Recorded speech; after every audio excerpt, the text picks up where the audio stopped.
Well, welcome everyone to our weekly webinar for the Escalate Mobile Learning Special Interest Group. And this week we've got some special guests all the way from Japan. In fact, most of the people actually joining us on this webinar right now are actually from Japan. We do have Paul from Melbourne and myself who's working from Melbourne, but I'm actually in New Zealand. So we've got quite a dispersed group today, which is fantastic. So I'm going to get Neil Cowie to introduce Marasa, who's co-presenting with Eric this morning.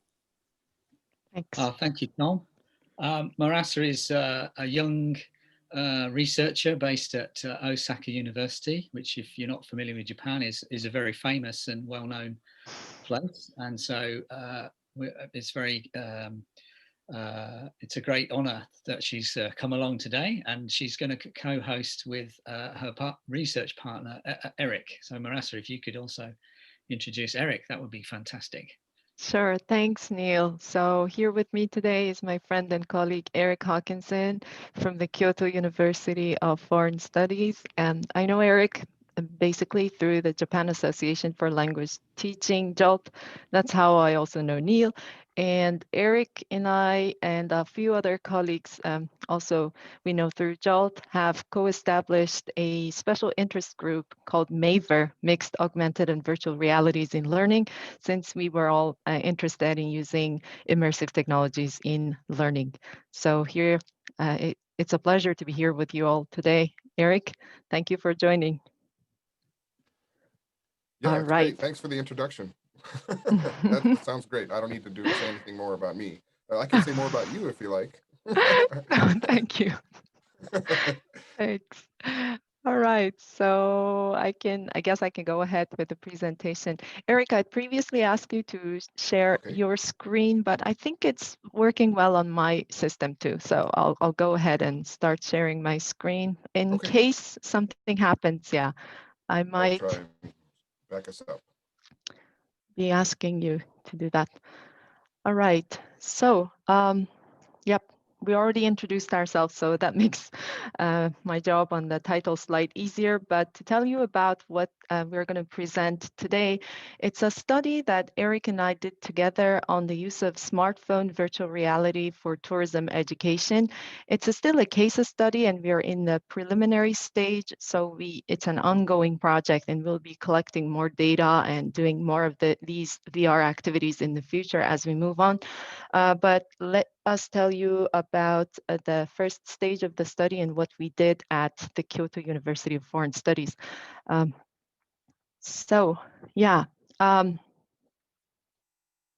The goal of this study was to not only expose the students to the virtual reality in terms of learning English, but because they were students in the School of Global Tourism, we were interested in using the benefits of VR in teaching tourism to students, and then and then showing them how beneficial VR could be in practicing tourism for them in the future. And then, since this is a new project, we were also interested in having a look at some of the challenges, potential challenges that using VR in tourism studies could bring along. Like I mentioned, this study was implemented at the Kyoto University of Foreign Studies, where we have this whole new faculty. Eric can probably later tell you more about it, but there's a new faculty of global engagement and the Department of Global Tourism, which Eric is affiliated with, and that's where he teaches an elective course titled New Media Lab course. And within this course, he uses different types of technologies, introduces them to learners in order to create content for tourism, augmented and virtual tourism. Yeah, so the past semester when he taught this class and we conducted the study, there were basically 24 students in total in his class, and 22 of them participated not only in the VR part of the program, but also in the survey study, which I'll be telling you about. So our target group will be those 22 students. They were mostly second-year undergraduate students, mainly female students, and their English ability was low intermediate.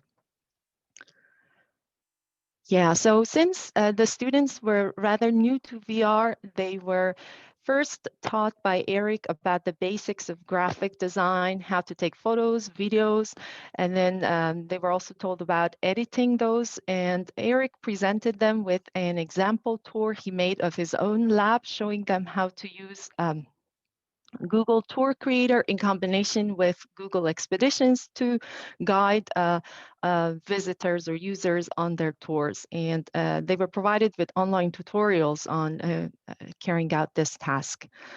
So yeah, here is some screenshots of the example tour that Eric did. Do you have anything to add, Eric, about this, since you were the one who did this? Yeah, the whole point here was a lot of the students, before the semester started, we did a survey to see how many of them actually have ever used virtual or augmented reality. The majority of them had not.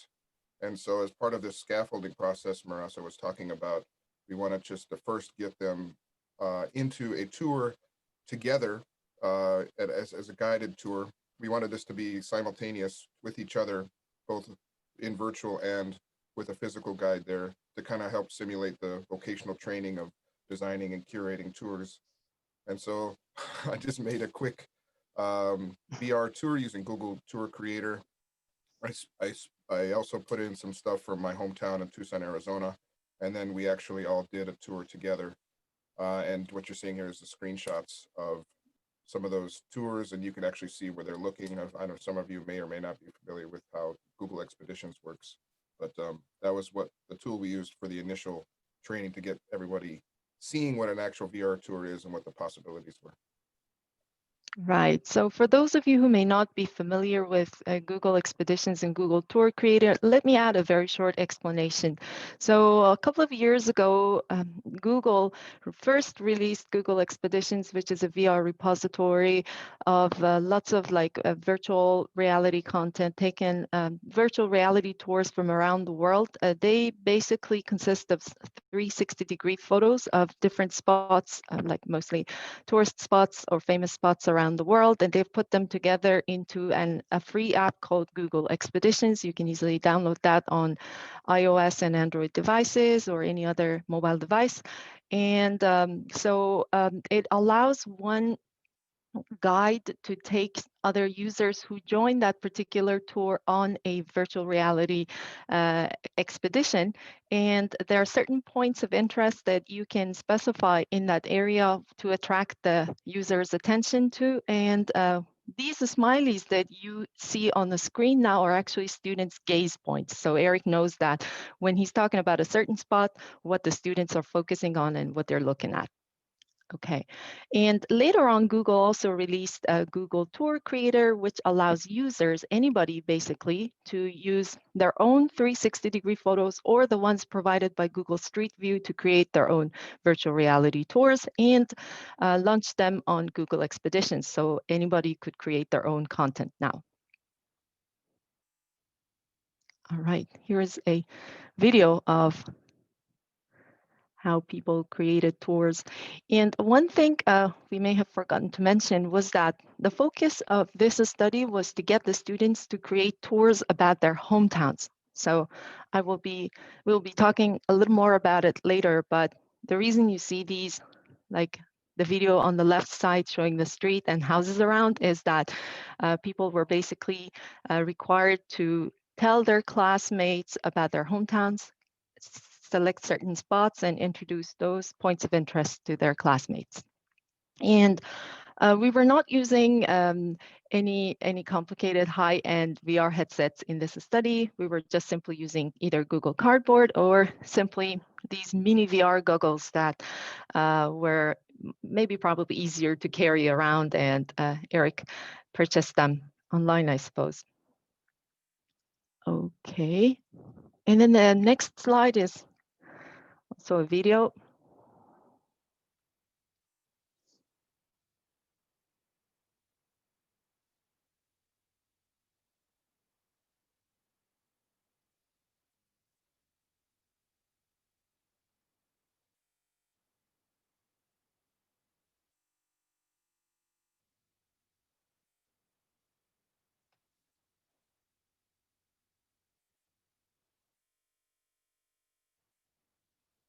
It's so fun to watch everybody's heads move in synchronicity when you're doing a tour live together like that.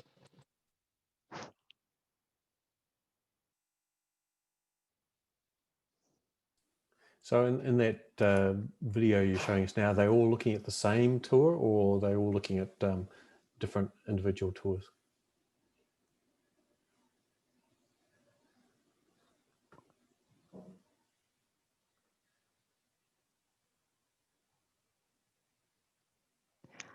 Sorry, I guess some of you were talking, but I didn't quite catch what you were saying. Oh, I was just asking in the video you're just showing us of the students engaging with the tour. Were they all engaging with one single tour at the same, the same tour, or was it right? Separate Yeah.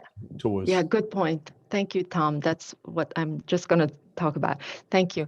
So for this project, the students designed and created their own tours, and in groups of 5 to 6, at a time, one was being the tour guide and the rest of the group were joining them. So they were doing it in groups, not the whole class.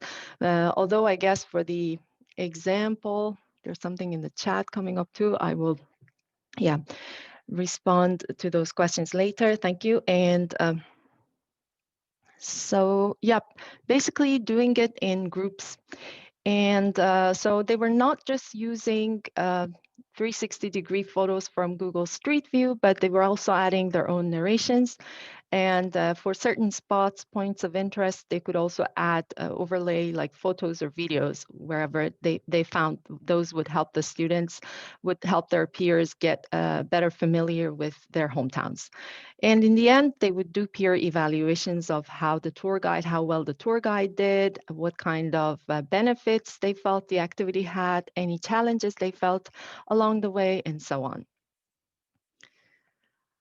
Okay. Oops. All right, here's also some shots from the students as they went through the tours. Like you can see on the picture in the right, there's one point of interest here, but then if you just look at the 360-degree photo, it may not be clear enough. So you could have a closer shot of that certain spot and place it on this like environment here to allow your peers to get a better view of what you're talking about. Videos as well are possible. Okay, moving on again. These pictures showing how the students were engaging with the task. So for the study part of this activity, since this is a preliminary study, we were just interested in seeing how the students experienced this. And so we conducted a simple survey study using questionnaire items compiled from 2 different questionnaires. We first used the iGroup presence questionnaire. As you can see, it asks users about their sense of presence in a VR environment. And we also selected some motivation and attitude items from an existing questionnaire published by Chen 2017. And I'm not going to get into all the details related to the items, but generally speaking, the first part asked the students if they really felt like they were within the towns and they got a real sense of the places they were visiting. So these 6 items were mostly highly endorsed by the students, as you can see, except for item 4 and 6, which were negatively worded items. As you can see here, 4 would be, I felt like I was just looking at pictures of those towns, meaning that you didn't really feel like you were within a VR environment, and I didn't feel present in the virtual towns, which kind of, unlike our expectations, the students rather rated highly. So we need to look more into these 2 items as we collect data from other groups of students in the upcoming semesters. So this result came a little bit surprised. And then we were also interested in looking at whether the students felt VR was useful in keeping their attention and focus on the task, gave them any confidence in the learning domain and also their English abilities, and whether they were satisfied with the task. So here are the items related to that. And to give you a glimpse of how the students endorsed these items, they mostly, except for item 15, which was negatively worded, they gave high ratings to these items as well. And when it came to this part, they expressed how they felt the activity was useful in their perception and whether they were interested in using it in the future. And again, these items were kind of rated highly, as you can see here. A lot of good stuff is always said about these immersive technologies, but then we tend to forget that using them over a long period of time could sometimes, or many times actually, a lot of times, make the users feel physically uncomfortable. So we also asked the students if they felt any of these physical like symptoms: eye strain, dizziness, nausea, neck and back strain, and a lot of students unanimously agreed that they felt it made their eyes tired. This could be very well attributed to the fact that we were not using very high-end VR headsets. We were just using kind of low-resolution mini VR goggles. So this could have caused the discomfort. Yep. And since we were putting this together as part of a study that focuses on the pedagogical aspects of using VR in language learning, we also had a look at how what kind of insights, pedagogical insights, we came across through this study in terms of its ability to provide students with abilities to improve their English. So we found out that VR was actually effective in giving learners firsthand experiences of the learning domain, in this case, tourism, education, and not only that, but also in terms of their English communication abilities. It provided them with opportunities to create their own content in VR, so gave them with practice in the technology in English too, and also opportunities to teach their peers. One more thing that we noticed was the fact that it's important to design tasks in VR in a way that it's not too lengthy, doesn't make the users quite tired by the end of the activity. So these were stuff that we noticed, and we are putting together this as an upcoming publication, hopefully that's going to be out by the end of this year. It's a part of an edited volume that colleagues in Hong Kong are putting together. Actually, Wu and Miller, as the two editors, are putting together Language Learning with Technology Perspectives from Asia edited volume, and Eric and I have contributed one chapter to this volume. Yep. From now on, I think I'm going to give the floor to Eric because he's going to tell you about some of his other projects related to this slightly and related to the use of immersive technologies in learning. He knows more about them. He's the lead researcher, although I have also collaborated with him in some parts of those projects. So the floor is yours, Eric. Beautiful. Thanks, Marissa. That was Thank you. Beautifully done. Such a wonderful opportunity to collaborate with Marissa. I'm so happy to be doing it. So happy that we're working on this project together. Same here. Thank you.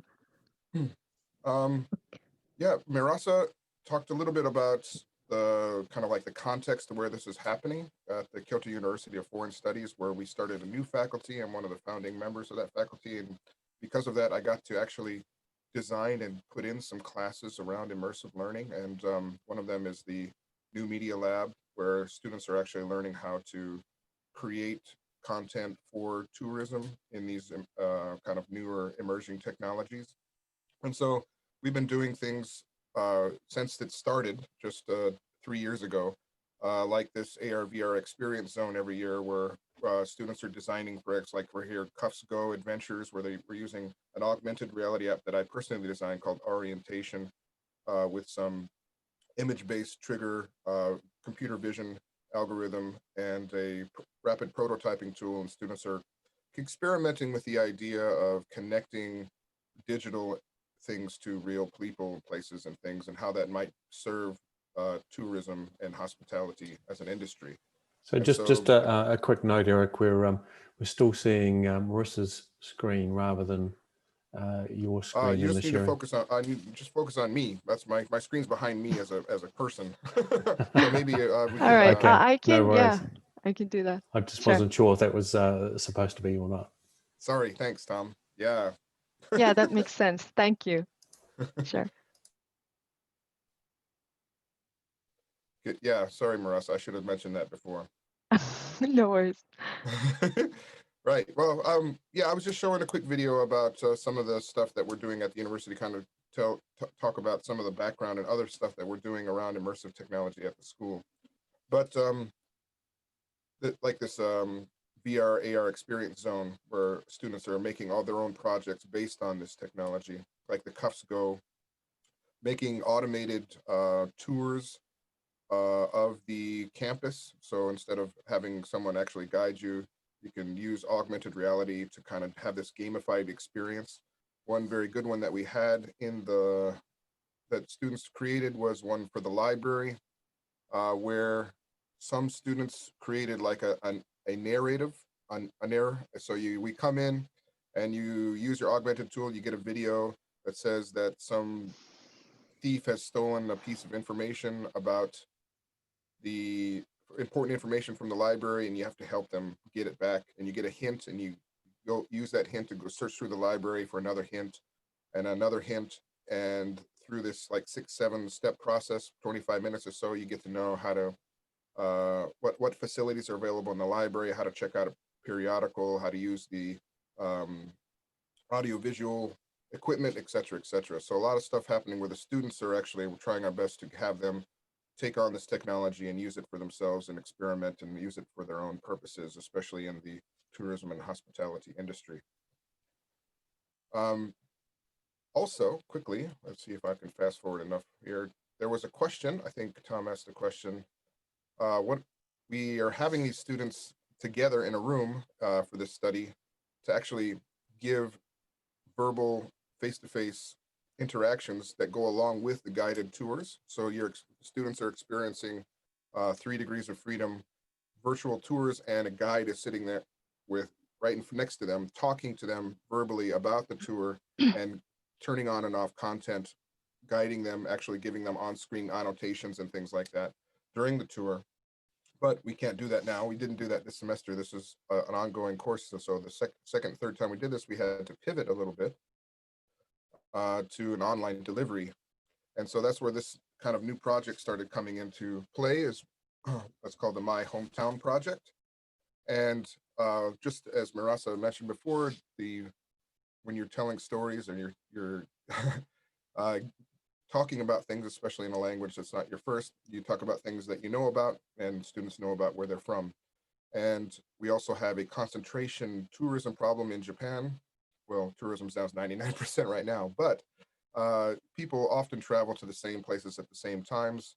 And even during COVID, that's just a big no-no. So to help with concentration issues and to kind of connect personal stories and human stories to places all over Japan, especially in rural areas, we started trying to find a way to share these tours that students were creating about their hometowns and the kind of the road less traveled in Japan, to also help with that issue of concentration. And so the city of Kyoto and the tourism board, MICE department in Kyoto, are very interested in kind of supporting ideas like this as we're moving forward. So now we're doing it online, completely online. So now we've kind of pivoted to this class called Immersive Tourism Workshop.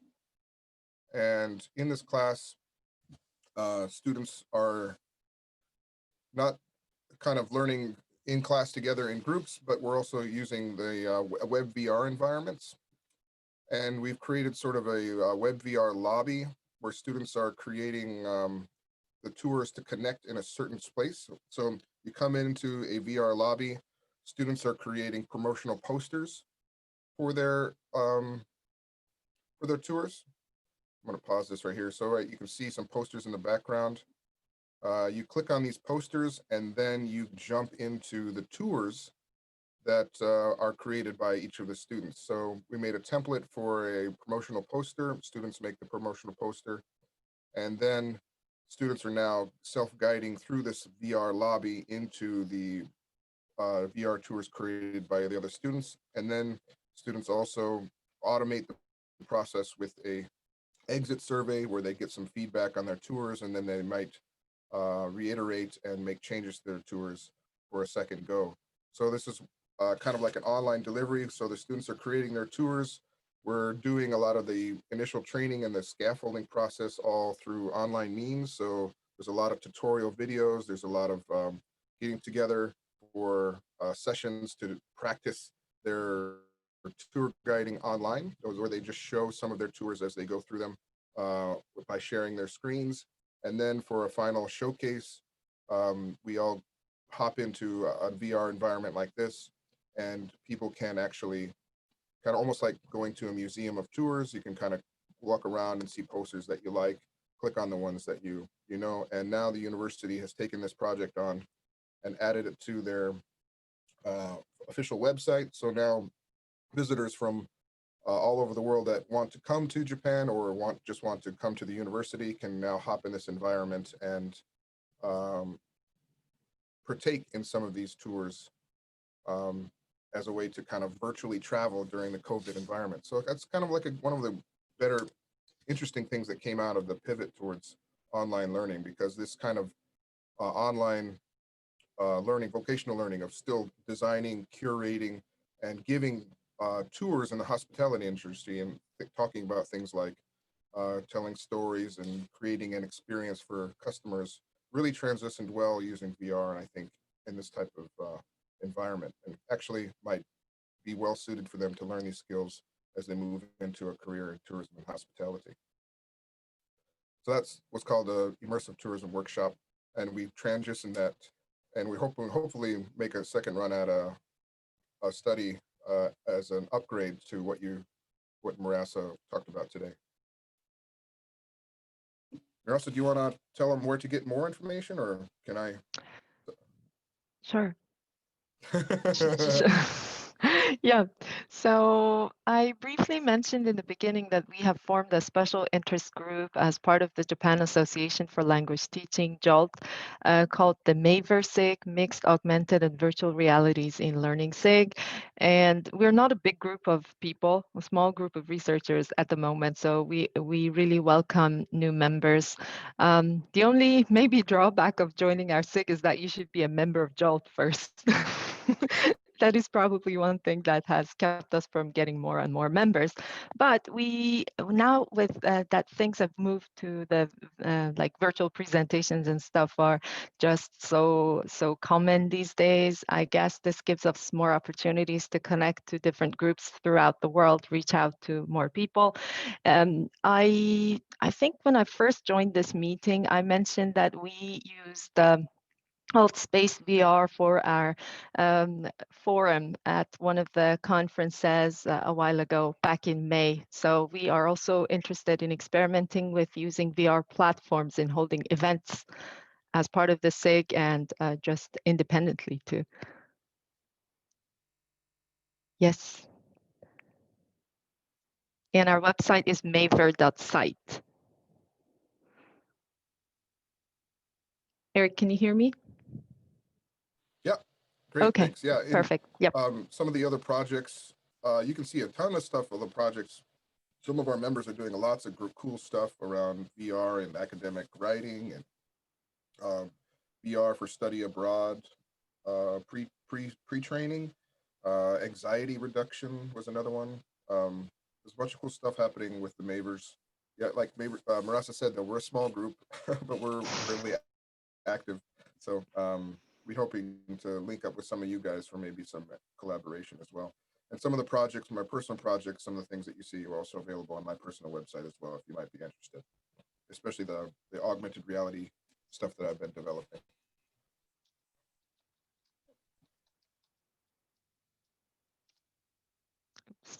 Sorry, I had a typo, so ignore the last. Yep, thank you. That's awesome. Thank you, Marassa and Eric, and very Thank cool you. projects. I particularly like the fact that you're incorporated, student-generated content into the projects. A lot of the immersive reality projects that you see in case studies, it's just another form of content delivery from the teacher or the lecturer. So it's really nice to see the learner agency coming into your projects. Thank Are there any questions from the rest of our participants in the Zoom? Yes, Neil. Thanks very much. That was fascinating. I'm also a language teacher, so I'm kind of more interested in the language. And I just wondered, I've got a couple of questions, but just to start with, one was, what's the balance between the input about English versus the training that the students have to go through in order to use virtual reality? Maybe over to Eric, because Yeah. it was you who did it in your class. Yeah, you know better. Well, it is a language university, Kyoto University of Foreign Studies, but our department is not necessarily a language department. The focus is not necessarily language, although there are a ton of opportunities for our students to take tons of extra language. And in their first year, students do take a heavy amount of English courses. Um, the average TOEIC score of this elective is offered for second year students and above. And then I think the average TOEIC score of students coming in was somewhere around 500, high 400s. So not native level speaking by any means, but good enough to conduct themselves in class. And so this course, this new Media Lab course, is what language teachers might consider more like a content-based course. The students are actually learning the technology in English and not necessarily concentrating on the language itself.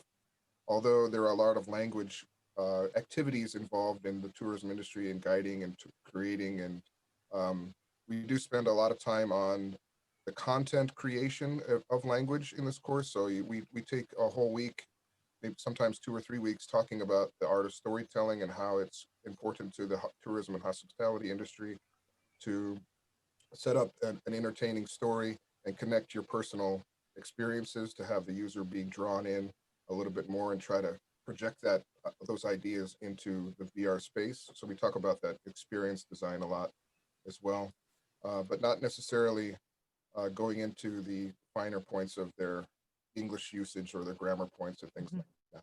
Hopefully that answers the question. Yeah, very much so. So yeah, learning English through doing something else. In this case, tourism and VR. Yeah, brilliant. Thank you. Thanks, Neil.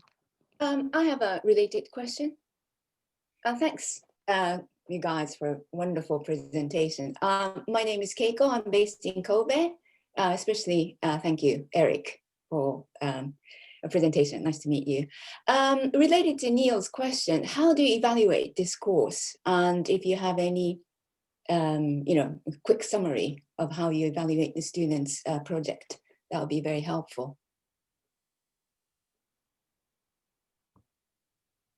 So go ahead, Marissa. Go ahead. So my response would be based on the students' comments in the survey study. I think a lot of them expressed in the open-ended question toward the end of the questionnaire that they really felt excited about learning where their classmates had grown and where they'd lived in the past. A lot of them were from Kyoto Prefecture, so they were learning more about the Kyoto countryside, I would say, here and there, small little towns that they may not have really visited or learned about, but then by being physically in the classroom,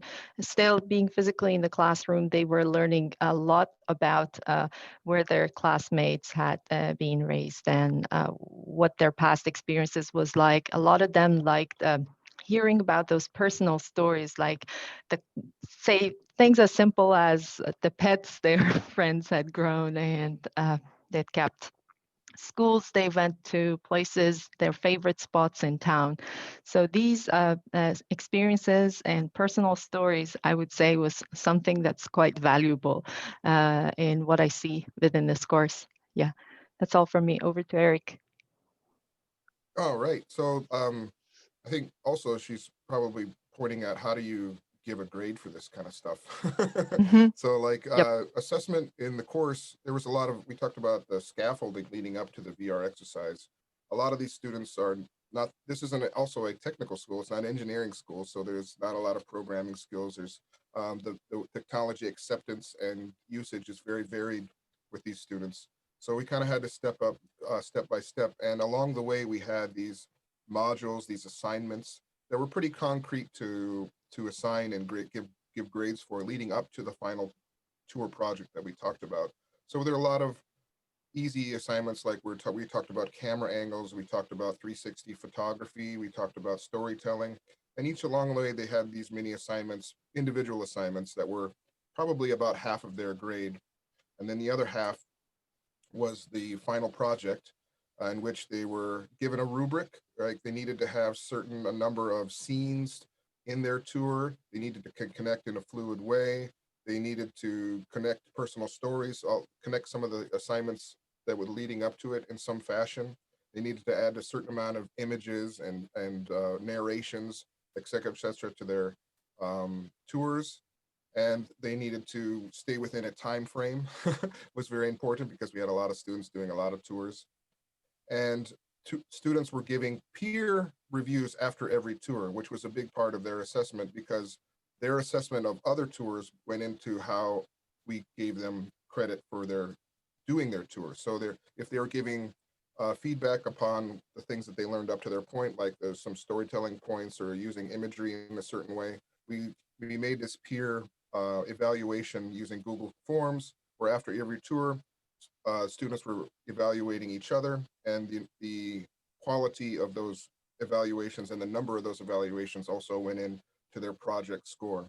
And their own project score was based on the rubric that I talked before. Did they meet all these minimum points? And then the students kind of gave them suggestions on the quality of it at the end. And then those, not necessarily on the quality of it, but on the quality of their reviews of others, then I tried to my best to assign a score to that as well. Okay, Yeah, thank you. So, sorry, is this a semester course or is this a year course? It's a semester course. Oh, okay. Where do students go after this semester or this learning experience? What kind of experience is it in the curriculum? Well, I teach a track in the tourism industry, tourism department called the policy track. And this is around a larger kind of idea around using technology in the tourism industry and using technology in society. So students in their first year take a course with me called digital literacy, where they're learning how and why technology is going to affect their lives and their jobs and their careers and the economy in the future. And New Media Lab, they take in the second year as an elective. And then afterwards, we have a course that's in the track as well, that's kind of semi-required, called New Media Marketing and Tourism, where they're taking these technologies and combining them with some marketing concepts to try and use VR tourism, use AR tourism as a tool to augment internet marketing schemes, internet marketing campaigns to promote destination tourism or some other tourism, hospitality, hotels, etc. And then, of course, in their fourth year, they can take a Zemi with me, where they do their own projects related to, or write their own thesis related to these issues. So there's kind of a little bit of an arc related to that. And this is maybe the second step where they're getting to know the technology. Thank you very much. So I'm just wondering whether you already do, or perhaps the idea of integrating, say, like a student e-portfolio into the course, so there's a way of curating all their projects, bring them together into a real showcase, that they can then perhaps use to get a job afterwards as well, possibly. Yeah, we have a student portfolio system, websites that the students are creating. That's what we have the students make in the first year in the digital literacy course that I just mentioned. And so the first year they're learning how to create and curate their own student portfolios. And I encourage them to keep adding things, although it's not a requirement for graduation yet. I'm pushing for it to evaluate these portfolios before they leave us. But yes, it's something I personally am pushing for and encouraging a lot. What's the platform they use for that, Eric? We're using Google Sites. Google Sites, great. I thought it was a great presentation. Thank you very much. I thought it was a great way. We're always looking for ways of increasing the collegiality in our first year courses. And I thought that would be a great way of doing that also, to develop that sort of collegiality of showing each other where they've come from. I thought that was brilliant. Look, I've got a question. It's not really an education question, but I'm just interested in the looking at your class at the gender balance. What's the story behind that? You notice that A lot too? of females. I didn't see any males. It's like an engineering course, UQ.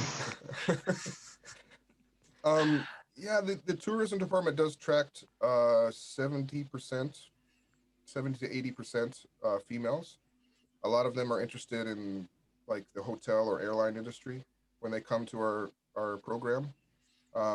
So, and also the language school in general has, I think, 55 to 60% female interest that come in, maybe because there's so we need to be doing better earlier, I think, maybe in introducing ideas of engineering to young kids and travel and tourism hospitality to our young boys, maybe. I don't know. There's a couple of things to say about that as well. But in that particular class, I think there were only 2 or 3 male students.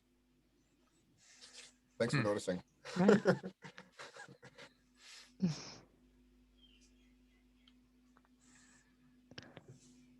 Are there any questions in the chat we may not have addressed yet?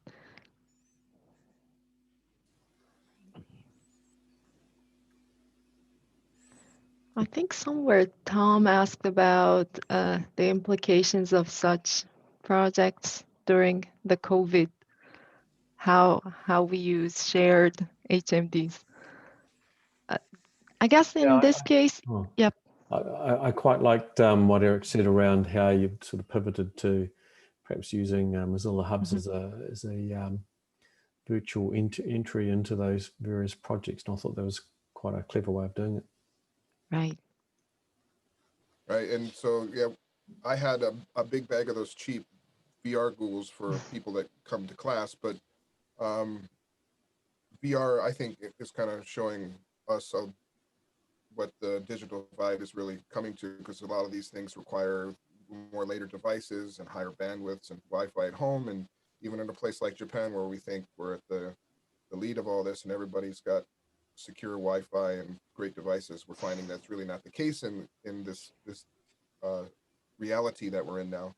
And so I didn't want to send out the viewers because some students didn't even have the phones maybe, or the bandwidth to do it that way. So it was really all web-based. So that's why we chose the web-based VR as the lobby.